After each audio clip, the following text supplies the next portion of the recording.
ನಾನು ನಿಮಗೆ ಒಂದು ಅಂಕಿಅಂಶ ಹೇಳಕ್ಕೆ ಇಚ್ಛೆ ಪಡ್ತೀನಿ.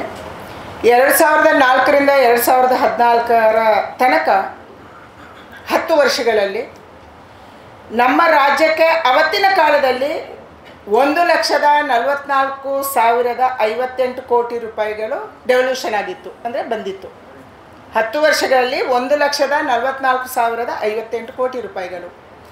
ಕಳೆದ 10 ವರ್ಷದಲ್ಲಿ, ಅಂದರೆ ಈ ವರ್ಷ ಬಿಟ್ಟು 25ನ್ನು ಬಿಟ್ಟು 2014ರಿಂದ 2024ರ ತನಕ 5,42,341 ಕೋಟಿ ರೂಪಾಯಿಗಳು ಕರ್ನಾಟಕಕ್ಕೆ ಬಂದಿದೆ. ಡೆವಲ್ಯೂಷನಲ್ಲಿ, ಟ್ಯಾಕ್ಸ್ ಡೆವಲ್ಯೂಷನಲ್ಲಿ ನಮಗೆ ಬಂದಿದೆ. 275% ಹೆಚ್ಚು ಬಂದಿದೆ ಹಿಂದಿಗಿಂತ ಇವತ್ತಿಗೆ ಕಂಪೇರ್ ಮಾಡಿದರೆ. ಇದು ಹೆಚ್ಚೋ ಕಡಿಮೆನೋ? ಕಾಂಗ್ರೆಸ್ ಅವರು ಉತ್ತರ ಹೇಳಬೇಕು ಇದಕ್ಕೆ. 1,44,058 ಕೋಟಿ ರೂಪಾಯಿಗಳು ಹೆಚ್ಚೋ ಇಲ್ಲ 5,42,341 ಕೋಟಿ ರೂಪಾಯಿಗಳು ಹೆಚ್ಚು? ಕಾಂಗ್ರೆಸ್ ಅವರಿಗೆ ಲೆಕ್ಕ ಬಂದರೆ, ಸ್ವತಃ ಸಿದ್ದರಾಮಯ್ಯನವರು ಹಣಕಾಸು ಸಚಿವರು ಲೆಕ್ಕ ಬಂದರೆ ಈ ಲೆಕ್ಕ ಹೇಳಬೇಕು. ಅದರ ಜೊತೆಗೆ ಇದು ಕೇವಲ ಟ್ಯಾಕ್ಸ್ ರೆವಲ್ಯೂಷನ್ ಹೇಳಿದೆ. ನಮ್ಮಲ್ಲಿ ಮೆಟ್ರೋ ಎಷ್ಟಿತ್ತು, ಇವತ್ತೆಷ್ಟಾಗಿದೆ? ಸುಮಾರು 54 ಕಿಲೋಮೀಟ್ರ್ ಇತ್ತು ಬೆಂಗಳೂರು ಮೆಟ್ರೋ, ಇವತ್ತು 240 ಕಿಲೋಮೀಟ್ರ್ ಮಾಡ್ತಾ ಇದ್ದೀವಿ. ಬೇರೆ ಬೇರೆ ಇಲಾಖೆಯಲ್ಲಿ, NH ಅಲ್ಲಿ ನೀವು ಎಲ್ಲೆಲ್ಲಿ ಜಾಗ ಕೊಟ್ಟಿಲ್ವೋ ಅಲ್ಲಿ ಕೆಲಸ ನಿಧಾನ ಆಗ್ತಿದೆ. ಎಲ್ಲೆಲ್ಲಿ ನೀವು ಭೂಮಿಯನ್ನು ಎಕ್ವಿಷನ್ ಮಾಡಿಕೊಟ್ಟಿದ್ದೀರೋ ಅಲ್ಲಿ ರೈಲ್ವೆ ಲೈನನ್ನು ಮಾಡ್ತಾ ಇದ್ದೀವಿ, ಅಲ್ಲಿ NH ಅನ್ನು ಮಾಡ್ತಾ ಇದ್ದೀವಿ, ಅಲ್ಲಿ ಬೇರೆ ಬೇರೆ ಅಭಿವೃದ್ಧಿ ಕೆಲಸ ಆಗ್ತಾ ಇದೆ. ಕೇವಲ ನಾನು ಟ್ಯಾಕ್ಸ್ ಡೆವಲ್ಯೂಷನ್ ಬಗ್ಗೆ ಹೇಳಿದೆ, ಆದರೆ ಅಭಿವೃದ್ಧಿ ಕೆಲಸಕ್ಕೆ ಇನ್ನೂ ಎಕ್ಸ್ಟ್ರಾ ಬಂದಿದೆ. ಕರ್ನಾಟಕ ಮತ್ತು ರಾಜ್ಯ ಮತ್ತು ಕೇಂದ್ರದ ಶೇರಲ್ಲಿ ಬೇರೆ ಬೇರೆ ಯೋಜನೆಗಳಲ್ಲಿ ದುಡ್ಡು ಬಂದಿದೆ. ಅದು ಎಲ್ಲ ಇಲಾಖೆಯಲ್ಲೂ ಬರುತ್ತೆ, ನಿಮಗೂ ಗೊತ್ತಿದೆ. ಇವತ್ತು ಅತ್ಯಂತ ಹೆಚ್ಚು ಫುಡ್ ಪ್ರೊಸೆಸಿಂಗ್ ಇಂಡಸ್ಟ್ರಿ ಇರುವಂಥ ರಾಜ್ಯ ಯಾವುದು ಅಂದರೆ ಅದು ಕರ್ನಾಟಕ. ವಿಶ್ವಕರ್ಮ ಯೋಜನೆಯಲ್ಲಿ ಅತ್ಯಂತ ಹೆಚ್ಚು ಜನಕ್ಕೆ ಅನುಕೂಲ ಮಾಡಿದಂಥ ರಾಜ್ಯ ಯಾವುದು ಅಂತಂದರೆ ಅದು ಕರ್ನಾಟಕ. ಇಂಥ ಹಲವಾರು ಉದಾಹರಣೆಗಳಿದ್ದಾವೆ. ಕೇವಲ ಜನರನ್ನು ಗುಮ್ರಾ ಮಾಡೋಕ್ಕೆ, ಅಂದರೆ ಆಟ ಆಡಿಸೋಕ್ಕೆ ಅಥವಾ ತಪ್ಪು ದಾರಿ ಎಳಿಸೋಕ್ಕೆ ಇವತ್ತು ಮುಖ್ಯಮಂತ್ರಿಗಳು ಈ ಆರೋಪವನ್ನು ಮಾಡ್ತಾ ಇದ್ದಾರೆ. ಅವರ ಆರೋಪದಲ್ಲಿ ಸತ್ಯ ಇಲ್ಲ. ಇಂಥ ಹಲವಾರು ಉದಾಹರಣೆಯನ್ನು ಕೊಡ್ಬೋದು. ನಾನು ರೈಲ್ವೆಯಲ್ಲಿ ನಾವು ಅವತ್ತೆಷ್ಟು ಕೊಟ್ಟಿದ್ರು, ಇವತ್ತೆಷ್ಟು ಕೊಟ್ಟಿದ್ದೀವಿ. ಅವತ್ತು ಕೇವಲ 835 ಕಿಲೋಮೀಟ್ರ್ ಮಾಡಿದ್ವಿ, ಇವತ್ತು 5,000 ಕಿಲೋಮೀಟ್ರ್ ಮಾಡಿ. ಈ ರೀತಿ ಹಲವಾರು ಉದಾಹರಣೆಗಳು ನಮ್ಮ ಹತ್ರ ಪೇಪರಲ್ಲಿ ಇದೆ, ಬಾಯಲ್ಲಿ ಅಲ್ಲ. ಮತ್ತು ಅಂಕಿಅಂಶ, ದುಡ್ಡು ಕೊಟ್ಟರೆ ಯಾವುದಕ್ಕೆ ಎಷ್ಟು ಅಂತ ಅಂಕಿಅಂಶ ಇರುತ್ತೆ. ಕೇಂದ್ರದಿಂದ ಎಷ್ಟು ಪಾಲು, ರಾಜ್ಯದಿಂದ ಎಷ್ಟು ಪಾಲು ಅನ್ನುವಂಥ ಅಂಕಿಅಂಶ ಇರುತ್ತೆ. ಅದಕ್ಕೆ ಅಂಕಿಅಂಶದ ಉದಾಹರಣೆಯಲ್ಲಿ ಮುಖ್ಯಮಂತ್ರಿಗಳು ಮಾತಾಡಬೇಕು. ರಾಜಕೀಯ ಮಾತಾಡೋಣ, ಚುನಾವಣೆ ಬಂದಾಗ ರಾಜಕೀಯ ಮಾತಾಡ್ತೀವಿ. ಚುನಾವಣೆ 2-3 ತಿಂಗಳು ಬರೀ ಅದೇ ಭಾಷಣ ಮಾಡೋಣ, ಒಬ್ರಿಗೊಬ್ರಿಗೆ ಜಗಳ ಮಾಡ್ಕೊಳ್ಳೋಣ. ಆದರೆ ಬಾಕಿ 4.5 ವರ್ಷ ಅಭಿವೃದ್ಧಿ ಕೆಲಸಕ್ಕೆ ನೀವು ಕಾನ್ಸಂಟ್ರೇಟ್ ಮಾಡಬೇಕಲ್ಲ. ಕೇಂದ್ರದ ಮೀಟಿಂಗ್ಗೆ ಹೆಸರು ಬಂದಿದ್ದೀರಿ, ಇವತ್ತು ಪ್ಲ್ಯಾನಿಂಗ್ ಕಮಿಷನ್ ಹೋಗಿ ನೀತಿ ಆಯೋಗ ಆಗಿದೆ.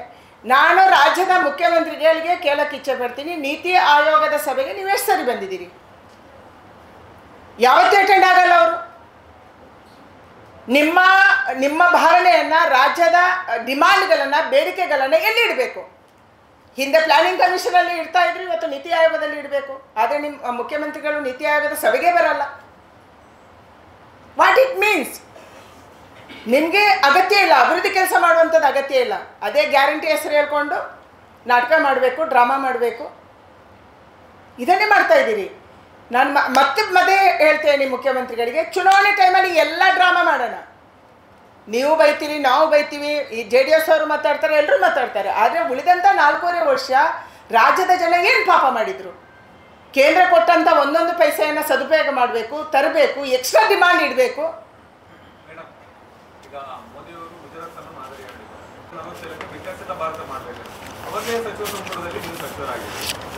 ಕರಾವಳಿ ನಿಮ್ಮ ಮೂಲ ಜಿಲ್ಲೆ, ನಿಮ್ಮ ಕೊಡುಗೆ ಹಲವಾರು ರಸ್ತೆಗಳು ನಮ್ಮದು ಅಭಿವೃದ್ಧಿ ಆಗ್ತಾ ಇದೆ. ಒಂದು CRF ಅಲ್ಲಿ ನಮ್ಮ 2 ಜಿಲ್ಲೆಗಳಿಗೆ ದುಡ್ಡು ಬಂದಿದೆ, ಅಥವಾ ಟೋಟಲ್ ಕರಾವಳಿಗೆ ಬಂದಿದೆ. PMAGSYಯಲ್ಲಿ ದುಡ್ಡು ಬಂದಿದೆ. NHಗಳು ಅಭಿವೃದ್ಧಿ ಆಗ್ತಾ ಇದೆ. ನಮ್ಮ ರೈಲ್ವೆ ಲೈನ್ ಎಲೆಕ್ಟ್ರಿಫಿಕೇಷನ್ ಆಗಿದೆ. ಎಷ್ಟು ಕೆಪಾಸಿಟಿ ಸಾಧ್ಯನೋ ಅಷ್ಟು ರೈಲುಗಳನ್ನು ಇಲ್ಲಿ ಹೆಚ್ಚು ಮಾಡುವಂಥದ್ದು ಮಾಡಿದ್ದೀವಿ. ನಮ್ಮ ಏರ್ಪೋರ್ಟನ್ನು ಅಭಿವೃದ್ಧಿ ಮಾಡ್ತಾ ಇದ್ದೀವಿ. ಇವತ್ತು ಯಾವ ಕಾಲೇಜ್ ಬರ್ತಾ ಇದೆ? ಕೋಸ್ಟಲ್ ಅಕಾಡೆಮಿ ಕಾಲೇಜ್ ಇಲ್ಲಿ ಬರುವಂಥದ್ದು ಯೋಚನೆ ಮಾಡಿದ್ದೀವಿ. ಮೊದಲ ಬಾರಿಗೆ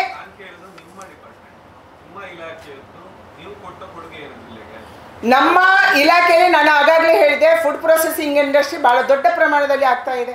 ಹಿಂದೆ ನಾನು ಕೃಷಿ ಮಂತ್ರಿ ಇದ್ದೆ, FAOಗಳನ್ನು ಮಾಡಿದ್ದೀವಿ ಈ ಜಿಲ್ಲೆಯಲ್ಲಿ.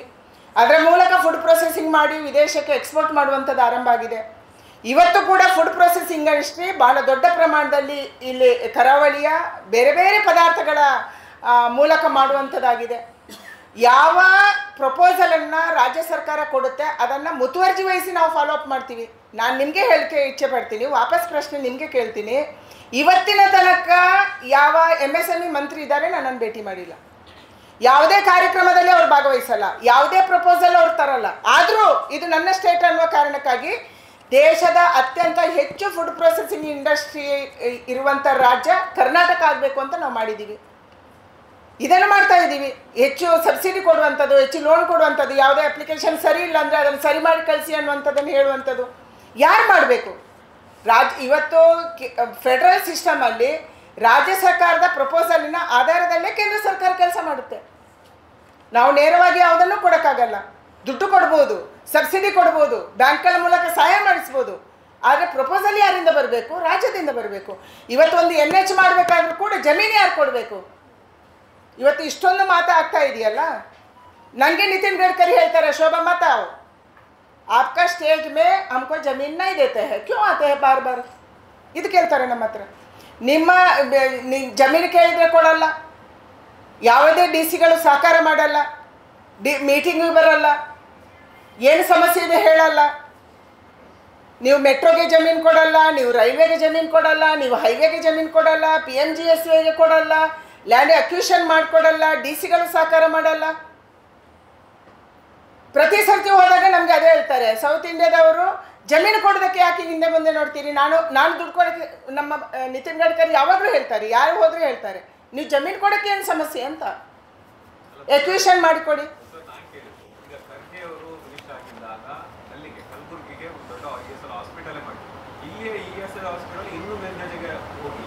ಇಲ್ಲಿ ನಿಮ್ಮ ಜಿಲ್ಲೆ 2 ಜಿಲ್ಲೆ, ಉಡುಪಿಯಲ್ಲಿ ಸಂಸದರಾಗಿದ್ದರು, ISQ ಯೂತ್ ಇರುವ ಜಿಲ್ಲೆ, ಉದ್ಯೋಗ ಸಂಬಂಧಪಟ್ಟ ಯಾವುದೇ ಯೋಜನೆ ನಿಮ್ಮಿಂದ ಬರ್ತಾ ಇಲ್ಲ. ನಾವು ಇಲ್ಲಿ ಏನ್ ಮಾಡ್ತಾ ಇದ್ದೀರಿ? ಜನರಲ್ ಆಗಿ ನೀವು ಸ್ಟೇಟ್ ಇದೆ ಹೇಳ್ತಾ ಇರೋ ಬಿಟ್ರೆ ಕರಾವಳಿಗೆ ಸಂಬಂಧಪಟ್ಟ ಯಾವ ಯೋಜನೆ ಬಗ್ಗೆ ನೀವು ಹೇಳ್ತಾ ಇಲ್ಲ, ಯಾಕೆ? ಕರಾವಳಿಯಲ್ಲಿ ಸ್ಕಿಲ್ ಡೆವಲಪ್ಮೆಂಟ್ ಅಲ್ಲಿ ಟ್ರೈನಿಂಗ್ ಆಗ್ತಾ ಇದೆ. ಯಾರೇ ಅಪ್ಲೈ ಮಾಡಿದ್ರು ಕೂಡ ಅವರಿಗೆ ಸೆಲ್ಫ್ ಎಂಪ್ಲಾಯ್ ಮಾಡೋಕ್ಕೆ ನಾವು ತಯಾರಿದ್ದೀವಿ. ಕರಾವಳಿಗೆ ಹೇಳ್ತಾ ಇದ್ದೀನಿ ನಾನು. ರಾಜ್ಯವನ್ನು ಬಿಟ್ಟು ಕರಾವಳಿ ಇಲ್ವಲ್ಲ, ಕರಾವಳಿ ಸಪ್ರೇಟ್ ರಾಜ್ಯ ಆಗಿಲ್ಲ. ಅದಕ್ಕಾಗಿ ಕರಾವಳಿಗೆ ನಾನು ಹೇಳ್ತಾ ಇರುವಂಥದ್ದು, ಯಾರೇ ಇಲ್ಲಿಂದ ಯಾವುದೇ ಅಪ್ಲಿಕೇಶನ್ ಕೊಟ್ಟರು ನಾವು ಪ್ರೋಸೆಸ್ ಮಾಡ್ತಿದ್ದೀವಿ. ನೀವು ಸೆಲ್ಫ್ ಎಂಪ್ಲಾಯ್ಮೆಂಟ್ ಮಾಡ್ತೀರಾ, ನೀವು ಸ್ಕಿಲ್ ಟ್ರೈನಿಂಗ್ ತೊಗೊತೀರಾ. ಸ್ಕಿಲ್ ಟ್ರೈನಿಂಗ್ ಅಂದರೆ ಯಾವುದ್ರಲ್ಲಿ ತೊಗೊತಾ ಇದ್ದೀವಿ? ಈಗ ನಾವೇ ಮೊನ್ನೆ KVICಯಿಂದ ಖಾದಿಯಿಂದ ಕರಾವಳಿಯ ಹಲವಾರು ಜನ ಮಿಷನ್ ತೊಗೊಳಕ್ಕೆ ಬೆಂಗಳೂರು ಬಂದಿದ್ದರು. ಯಾರು ಕುಂಬಾರಿಕೆ ಮಾಡ್ತಿದ್ದಾರೆ, ಯಾರು ಟೈಲರಿಂಗ್ ಮಾಡ್ತಾ ಇದ್ದಾರೆ. ನಾವೇ ಬೆಂಗಳೂರಲ್ಲಿ ಕರಾವಳಿಯ ಜನಕ್ಕೆ, ತುಂಬ ಜನಕ್ಕೆ ಅವರಿಗೆ ಉದ್ಯೋಗ ಮಾಡೋದಕ್ಕೆ ನಾವು ಟೂಲ್ ಕಿಟ್ಟನ್ನು ಕೊಟ್ವಿ. ಅವರಿಗೆ ಲೋನಿನ ಜೊತೆ ಬ್ಯಾಂಕಿನ ಜೊತೆ ಜೋಡಿಸುವಂಥದ್ದು ಮಾಡಿದ್ದೀವಿ. ಇಲ್ಲೇ ಬಂದು ಮಾಡುವಂಥದ್ದಂತಲ್ಲ, ಬೆಂಗಳೂರಿಗೆ ಬಂದವರಿಗೆ ಇಡೀ ರಾಜ್ಯದ ಬೆಂಗಳೂರು, ದಕ್ಷಿಣ ಕನ್ನಡ, ಕೊಡಗು ಮತ್ತು 3-4 ಜಿಲ್ಲೆಗಳವರು ಮಾತ್ರ ಅಲ್ಲಿ ಬಂದಿದ್ರು. ಅಲ್ಲಿ ನಾವು ಮಾಡಿಸ್ಕೊಟ್ವಿ. ಸಂಸದರು ಭೇಟಿಯಾಗಿ ರೈಲು ಬೇಡಿಕೆ ಬೆಂಗಳೂರು ಮಂಗಳೂರು ರೈಲು ತುಂಬಾ ಪ್ರೋಗ್ರೆಸ್ ಸಂಬಂಧಪಟ್ಟಾಗ ಬೇರೆ ರೈಲಿಗೆ ಸಂಬಂಧಪಟ್ಟಾಗ ಯೋಜನೆಗಳಾಗ್ತಾ ಇದೆ. ನಾನು ಕೇಳೋದು ಕರಾವಳಿ ಸಂಬಂಧಪಟ್ಟಾಗ ನಿಮ್ಮ ಯೋಜನೆಗಳು ಅದಕ್ಕೆ ನೇರವಾಗಿ ನನಗೆ ಫುಡ್ ಪ್ರೊಸೆಸಿಂಗ್ ಅಲ್ಲಿ ನಾವು ಅವರಿಗೆ ಒಂದು ರಾಜ್ಯ ಸರ್ಕಾರದ ಮೂಲಕನೇ ನಾವು ಕೊಡಬೇಕು. ರಾಜ್ಯ ಸರ್ಕಾರ ಯಾವ ಪ್ರಪೋಸಲ್ ಅನ್ನು ಕೊಡ್ತೀವಿ ಅದೆಲ್ಲವನ್ನು ಕೊಡೋಕ್ಕೆ ನಾವು ಸಿದ್ಧ ಇದ್ದೀವಿ. ಮುದ್ರಾ ಯೋಜನೆ ಇದೆ, ಎಲ್ಲವೂ ಇದೆ ಅಲ್ಲ, ಅವ್ರಿಗೆ ಗೊತ್ತಿದೆ.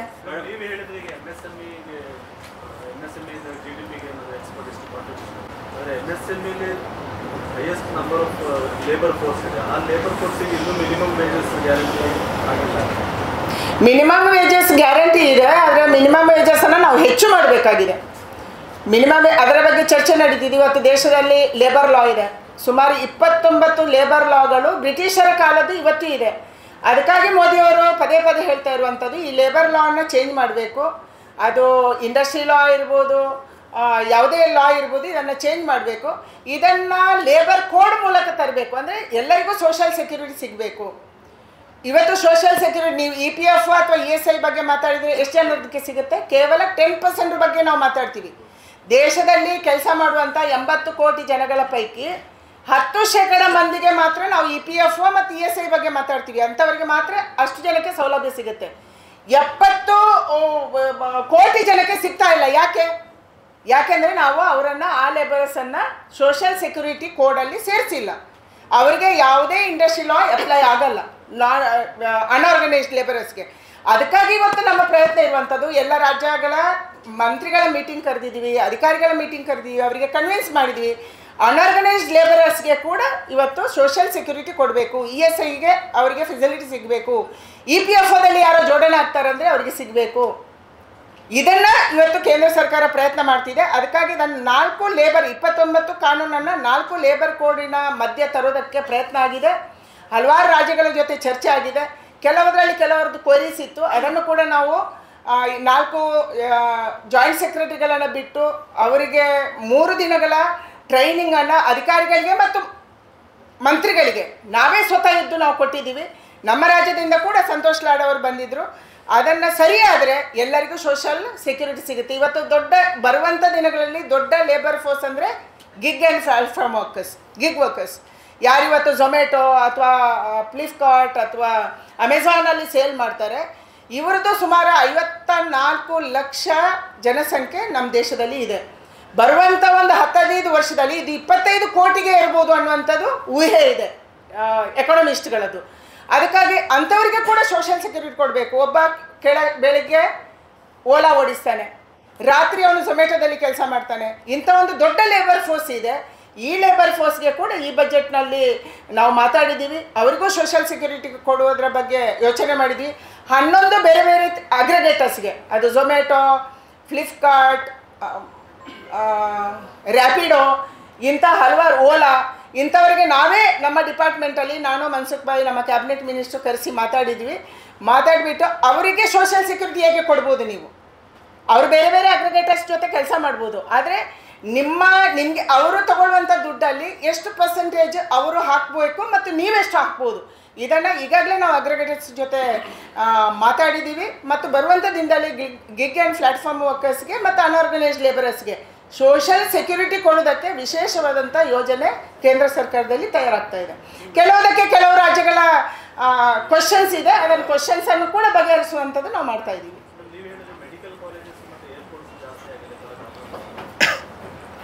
ಮೆಡಿಕಲ್ ಸೀಟ್ಸ್ ಇನ್ನೂ ಮಧ್ಯಮ ವರ್ಗದವರಿಗೆ ಸಿಗ್ತಾ ಇಲ್ಲ, ಫ್ಲೈಟ್ ಫೇರ್ಸ್ ತುಂಬಾನೇ ಜಾಸ್ತಿ ಆಗುತ್ತೆ, ಅದ್ರ ಬಗ್ಗೆ ಏನು ರೆಗ್ಯುಲೇಷನ್ ಇಲ್ಲ ಅಲ್ಲ. ಅದಕ್ಕಾಗಿ ಉಡಾನ್ ಸ್ಕೀಮನ್ನು ಪ್ರಧಾನಿಯವರು ಮಾಡಿರುವಂಥದ್ದು. ಕಡಿಮೆ ದರದಲ್ಲಿ ಎಲ್ಲಿ ಫ್ಲೈಟ್ ಇನ್ನೂ ಹೋಗಿಲ್ಲ, ಏರ್ಪೋರ್ಟ್ ಇನ್ನೂ ಆಗಿಲ್ಲ, ಅಲ್ಲಿ ಉಡಾನ್ ಸ್ಕೀಮ್ ಮೂಲಕ ಕಡಿಮೆ ದರದಲ್ಲಿ ಇದನ್ನು ಕೊಡಬೇಕು ಅಂಥೇಳಿ ಇವತ್ತು ಹಲವಾರು ಕಂಪನಿಗಳು ಕೂಡ ಯಾರು ಫ್ಲೈಟ್ ಓಡಿಸ್ತಾರೆ ಅಂಥವರು ಹಲವಾರು ಜನ ಮುಚ್ತಾ ಇದ್ದಾರೆ. ಬೇರೆ ಬೇರೆ ಕಾರಣಕ್ಕೆ ಇರ್ಬೋದು. ಇದನ್ನು ರೆಗ್ಯುಲೇಟ್ ಮಾಡುವಂಥದ್ದನ್ನು ಕೂಡ ಕೇಂದ್ರ ಸರ್ಕಾರ ಮಾಡುತ್ತೆ. ಖಂಡಿತವಾಗಿ ಅದರ ಬಗ್ಗೆ ಕೂಡ ಗಮನವನ್ನು ಕೊಡ್ತೀವಿ ನಾವು.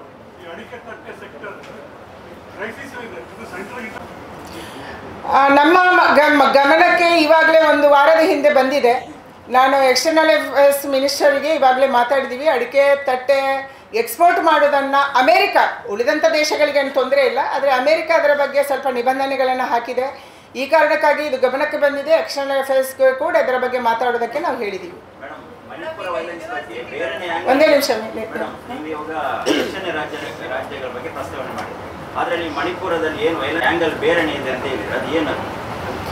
ಅದು ಬಾರ್ಡರ್ ಸ್ಟೇಟ್, ಮ್ಯಾನ್ಮಾರ್ಗೆ ಹೊಂದ್ಕೊಂಡಿರುವಂಥ ರಾಜ್ಯ. ಅದಕ್ಕಾಗಿ ಇವತ್ತು ಯಾಕೆಂದರೆ ಹಿಂದಿನ ಸರ್ಕಾರಗಳು ಯಾವ ತಪ್ಪು ಮಾಡಿದ್ರು, ಯಾವುದೇ ನಮ್ಮ ಬಾರ್ಡರ್ಗೆ ಫೆನ್ಸಿಂಗ್ ಇರಲಿಲ್ಲ, ಯಾವುದೇ ಬಾರ್ಡರ್ಗೆ ಸೆಕ್ಯೂರಿಟಿ ಇರಲಿಲ್ಲ. ನೀವು ಬಾಂಗ್ಲಾದಿಂದ ನಾವೇಗೆ ಉಡುಪಿಯಿಂದ ಮಂಗಳೂರು ಬರ್ಬೋದಾ, ಹಾಗೆ ಬರ್ಬೋದಾಗಿತ್ತು. ಮಯನ್ಮಾರಿಂದಲೂ ಅದೇ ಪರಿಸ್ಥಿತಿ ಇತ್ತು. ಆದರೆ ಇವತ್ತು ಕೇಂದ್ರ ಸರ್ಕಾರ ಆ ಎಲ್ಲ ಬಾರ್ಡರ್ಗಳನ್ನು ಕೂಡ ಫೆನ್ಸಿಂಗ್ ಹಾಕುವಂಥದ್ದು ಮಾಡ್ತಾ ಇದೆ, ಎಲೆಕ್ಟ್ರಿಫೈ ಮಾಡುವಂಥದ್ದು ಮಾಡ್ತಾ ಇದೆ. ಅದು ಆಗೋ ತನಕ ಈ ಸಮಸ್ಯೆ ಸಹಜವಾಗಿ ಇನ್ಫಿಲ್ಟ್ರೇಷನು ಮತ್ತು ಮಯನ್ಮಾರ್ ಬಾರ್ಡರ್ ಎಲ್ಲ ಜಿಲ್ಲೆಗಳಿಗೆ ನಾನೇ ಸ್ವತಃ ಹೋದಂಥ ಸಂದರ್ಭದಲ್ಲಿ ನಮ್ಗೆ ಗೊತ್ತಾಗಿರುವಂಥದ್ದಂದರೆ ಇವರ ರಿಲೇಟಿವ್ ಆಚೆ ಇದ್ದಾರೆ, ಆಚೆಯ ರಿಲೇಟಿವ್ ಇಲ್ಲಿದ್ದಾರೆ. ಸಹಜವಾಗಿ ಅವ್ರು ಬಂದು ಹೋಗಬೇಕು ಅಂತ ಪ್ಲ್ಯಾನ್ ಮಾಡ್ತಾರೆ. ಅದಕ್ಕೆ ಕಳ್ಳದಾರದಿಂದ ಬರ್ತಾರೆ. ಬರುವಾಗ ಅದು ನಾರ್ಕೋಟಿಕ್ ಡ್ರಗ್ಸ್ ಇರ್ಬೋದು ಅಥವಾ ಸಶಸ್ತ್ರ ಇರ್ಬೋದು, ಇದು ಬಹಳ ಎಕ್ಸ್ಚೇಂಜ್ ಅವತ್ತಿನ ಕಾಲಕ್ಕೆ ಆಗ್ತಾ ಇತ್ತು. ಅದಕ್ಕಾಗಿ ಸ್ವಲ್ಪ ಅನ್ರೆಸ್ಟ್ ಶುರುವಾಗಿದೆ. ಯಾವಾಗ ಕಂಟ್ರೋಲ್ ಆಗುತ್ತೆ ಆವಾಗ ಅನ್ರೆಸ್ಟ್ ಶುರುವಾಗುತ್ತೆ. ಇಂಥದ್ದು ಬಾರ್ಡರ್ ಜಿಲ್ಲೆಯಲ್ಲಿ, ಅದು ಅಸ್ಸಾಮಿನ ಜಿಲ್ಲೆಗಳಿರ್ಬೋದು ಅಥವಾ ಸಿಕ್ಕಿಂನ ಜಿಲ್ಲೆ ಇರ್ಬೋದು ಅಥವಾ ಮಣಿಪುರದ ಜಿಲ್ಲೆ ಇರ್ಬೋದು, ಯಾವುದು ಮ್ಯಾನ್ಮಾರ್, ಬಾಂಗ್ಲಾ, ಚೀನಾದ ಜೊತೆಗೆ ಬಾರ್ಡರ್ ಹಂಚಿಕೊಂಡಿದೆ, ಅಲ್ಲಿ ಈ ರೀತಿಯ ಅನ್ರೆಸ್ಟು ಸಹಜವಾಗಿರುತ್ತೆ. ಆದರೆ ಇದನ್ನು ಶಮನ ಮಾಡುವಂಥದ್ದು ಮತ್ತು ಭಾರತವನ್ನು ಗಟ್ಟಿ ಮಾಡುವಂಥದ್ದು ನಾವು ಮಾಡ್ತೀವಿ. ಜಾತಿ ಗಣತಿ ಮಾಡಿದ್ರು, ಅದನ್ನು ದೊಡ್ಡ ಮಟ್ಟದಲ್ಲಿ ಪ್ರಚಾರ ಮಾಡಿಕೊಂಡು ಅದನ್ನು ಜಾರಿಗೆ ತರ್ತೀವಿ ಅಂತ ಹೇಳಿದರು. ಆದರೆ ಅವರದೇ ಹೈಕಮಾಂಡ್ ಈಗ ಹೇಳ್ತಾ ಇರುವಂಥದ್ದು ಅದನ್ನು ಮರು ಸರ್ವೆ ಮಾಡಿ ಅಂತ. ಹಾಗಾದರೆ ರಾಜ್ಯ ಸರ್ಕಾರ ಫೇಲ್ ಆಗಿದೆಯಾ? ಅದರಿಂದ ರಾಜ್ಯ ಸರ್ಕಾರ ಯಾವ ಸ್ಟ್ಯಾಂಪೇಡ್ ಆಯಿತು, ಕಾಲ್ತುಳಿತ ಆಯಿತು, ಇದನ್ನು ಮುಚ್ಚಿ ಹಾಕೋಕ್ಕೆ ವ್ಯವಸ್ಥಿತವಾದಂಥ ಒಂದು ಷಡ್ಯಂತ್ರವನ್ನು ಕೇಂದ್ರ ಜೊತೆ ಸೇರಿ ಮಾಡಿದೆ. ಮೊನ್ನೆ ಸಿದ್ದರಾಮಯ್ಯ ಮತ್ತು ಡಿ ಕೆ ಶಿವಕುಮಾರ್ ಅವರನ್ನು ಡೆಲ್ಲಿಗೆ ಕರೆಸ್ಕೊಂಡಿರುವುದೇ ಕಾಲ್ತುಳಿತವನ್ನು ಮರೆಸಬೇಕು ಮತ್ತು ಹೊಸ ವಿಚಾರವನ್ನು ತರಬೇಕು. ಈ ಜನಕ್ಕೆ ಹೊಸ ವಿಚಾರ ಯಾವುದು? ಜಾತಿ ಜನಗಣತಿ. ನೀವು 10 ವರ್ಷಗಳ ಕಾಲ ಜಾತಿ ಜನಗಣತಿಗೆ ಅಷ್ಟು ಖರ್ಚು ಮಾಡಿದ್ರಲ್ಲ, 2 ಕಾಂತರಾಜ್ ಸಮಿತಿ ಮತ್ತು ಜಯಪ್ರಕಾಶ್ ಹೆಗಡೆ ಅವರ ಸಮಿತಿ ಮಾಡಿದ್ರಲ್ಲ, ಎಷ್ಟು ಖರ್ಚು ಮಾಡಿದ್ರಿ? ಮತ್ತು ಆ ಜನಗಣತಿಯನ್ನು ಎಲ್ಲರ ವಿರೋಧದ ಮಧ್ಯೆ ಮೊನ್ನೆ ಮಂಡನೆ ಮಾಡಿದ್ರಿ, ಎಲ್ಲ ಜಾತಿಗಳು ವಿರೋಧ ಮಾಡಿದ್ವು. ಯಾಕೆ ಮಾಡಿದ್ರಿ? ಯಾವ ಅನ್ರೆಸ್ಟು, ಯಾವ ಅಶಾಂತಿ ಕ್ರಿಯೇಟ್ ಮಾಡೋಕ್ಕೆ ನೀವು ಮಾಡಿದ್ರಿ. ಈಗ ಅದು ಬೇಡ ಅಂತ ಯಾಕೆ ಹೇಳ್ತಿದ್ರಿ? ನಿಮ್ಮ ಉದ್ದೇಶ ಇರುವಂಥದ್ದು ಯಾವುದೋ ಜಾತಿಗೆ ಸಹಾಯ ಮಾಡಬೇಕಂತಲ್ಲ, ಜಾತಿಯನ್ನು ಒಡಿಬೇಕು, ಇನ್ನಷ್ಟು ಅದನ್ನು ಸೂಕ್ಷ್ಮ ಮಾಡಬೇಕು. ಒಕ್ಕಲಿಗರಲ್ಲಿ ಎಷ್ಟು ಸಬ್ಕಾಸ್ಟು, ಲಿಂಗಾಯತರಲ್ಲಿ ಎಷ್ಟು ಸಬ್ಕಾಸ್ಟು, ಬ್ರಾಹ್ಮಣರಲ್ಲಿ ಎಷ್ಟು ಸಬ್ಕಾಸ್ಟು, ಅವರ ಮಧ್ಯೆ ಒಡೆದಾಗುವಂಥ ನೀತಿ ಸಾಲಿಲ್ಲ ಅವರಿಗೆ. ಅದನ್ನು ಇನ್ನೂ ಸೂಕ್ಷ್ಮ ಮಾಡಬೇಕು, ಇನ್ನೂ ಅದನ್ನು ಒಡಿಬೇಕು ಅನ್ನುವಂಥ ವ್ಯವಸ್ಥಿತವಾದಂಥ ಒಂದು ಷಡ್ಯಂತ್ರವನ್ನು ರಾಜ್ಯ ಸರ್ಕಾರ ಮಾಡ್ತಾ ಇದೆ. ಮತ್ತು ಮೊನ್ನೆ ಇದ್ದಕ್ಕಿದ್ದಾಗೆ ಯಾಕೆ ಘೋಷಣೆ ಆಯಿತು? ಇದು ಕಾಲ್ತುಳಿತದ ಈ ಒಂದು ಅವರ ಮೇಲೆ ಏನು ಆರೋಪ ಇದೆ ಮತ್ತು ತಪ್ಪು ಮಾಡಿದ್ದಾರೆ, ಅದನ್ನು ಮರೆಸೋಕ್ಕೆ ಇವತ್ತು ಅದನ್ನು ವಿಷಯವನ್ನು ಡೈವರ್ಟ್ ಮಾಡುವಂಥದ್ದು ಮಾಡ್ತಾ ಇದ್ದಾರೆ. ಅದಕ್ಕಾಗಿ ಇದು ಮರೆಯುವಂಥ ವಿಷಯ ಅಲ್ಲ. 11 ಜನ ಸತ್ತಿರೋದು ಮರೆಯುವ ವಿಷಯ ಅಲ್ಲ. ನೀವು ಇದನ್ನು ಮಾಡೋಕ್ಕೂ ಆಗಲ್ಲ. ನಾನು ಒಂದೇ ಆಗ್ರಹ ಮಾಡ್ತೀನಿ, ಜಾತಿಗಳ ಮಧ್ಯ, ಧರ್ಮಗಳ ಮಧ್ಯ ಹೊಡೆಯುವಂಥ ಕೆಲಸವನ್ನು ಸಿದ್ದರಾಮಯ್ಯ ಯಾವಾಗ ಅಧಿಕಾರಕ್ಕೆ ಬರ್ತಾರೆ ಅವಾಗ ಮಾಡ್ತಾರೆ. ಲಿಂಗಾಯತರನ್ನು ಹೊಡೆಯುವಂಥದ್ದು ಮಾಡಿದರು, ಬ್ರಾಹ್ಮಣರನ್ನು ಹೊಡೆಯುವಂಥದ್ದು ಮಾಡಿದರು. ಸ್ವತಃ ಮುಖ್ಯಮಂತ್ರಿ ಜಾಗದಲ್ಲಿ ಕೂತು 2013ರಲ್ಲಿ ಅವರು ಮಾಡಿದರು. ಈಗಲೂ ಅದನ್ನೇ ಮಾಡ್ತಾ ಇದ್ದೀರಿ. ಇದಕ್ಕೆ ರಾಜ್ಯದ ಜನ ಒಪ್ಪಲ್ಲ. ನಿಮಗೆ ಯಾರ ಮನೆಗೆ ನಾನು ನಿಮಗೆ ಪ್ರಶ್ನೆ ಕೇಳ್ತೀನಿ, ಇಲ್ಲಿ ಎಷ್ಟು ಜನರ ಮನೆಗೆ ಜಾತಿ ಜನಗಣತಿಗೆ ಬಂದಿದ್ರು? ಜಯಪ್ರಕಾಶ್ ಹೆಗಡೆ ಸಮಿತಿಯವರು ಎಷ್ಟು ಜನಕ್ಕೆ ಬಂದಿದ್ರು? ನಮ್ಮ ಯಾರ ಮನೆಗೂ ಬಂದಿಲ್ಲ. ಎಲ್ಲೋ ಕೂತ್ಕೊಂಡು ಜಾತಿ ಜನಗಣತಿ, ಆ ಜಾತಿಯನ್ನು ಇಲ್ಲ ಹಾಕು, ಈ ಜಾತಿ ಇಷ್ಟು, ಈ ಜಾತಿಯ ಸಂಖ್ಯೆ ಇಷ್ಟು, ಅವರಿಗೆ ಒಂದೇ ಇರುವಂಥದ್ದು ಅಲ್ಪಸಂಖ್ಯಾತರನ್ನ ಮೆಜಾರಿಟಿ ಅಂತ ತೋರಿಸಬೇಕು ಅಷ್ಟೇ. 1 ಪಾಯಿಂಟ್ ಪ್ರೋಗ್ರಾಮ್ ಏನು ಸಿದ್ದರಾಮಯ್ಯ ಸರ್ಕಾರದ್ದು ಅಂತಂದರೆ, ಅಲ್ಪಸಂಖ್ಯಾತರು ಹೆಚ್ಚು ಈ ರಾಜ್ಯದಲ್ಲಿ ಅಂತ ತೋರಿಸಬೇಕು, ಅವರಿಗೆ ಹೆಚ್ಚು ರಿಸರ್ವೇಷನ್ ಕೊಡಬೇಕು. ಇದು ಅವರ ಷಡ್ಯಂತ್ರ. ಅದನ್ನು ನಾವಿವತ್ತು ಬಹುಸಂಖ್ಯಾತರು ಅರ್ಥ ಮಾಡ್ಕೋಬೇಕು. ನಾವು ಜಾತಿ ಮಧ್ಯೆ ಒಡೆದು ಹೋದರೆ ಅಲ್ಪಸಂಖ್ಯಾತರು ಜಾಸ್ತಿ ಅಂತ ತೋರಿಸಿ ಅವರಿಗೆ ಹೆಚ್ಚು ರಿಸರ್ವೇಷನನ್ನು ಈ ಸರ್ಕಾರ ಕೊಡೋಕ್ಕೆ ಷಡ್ಯಂತ್ರ ಮಾಡ್ತಾ ಇದೆ. Thank you.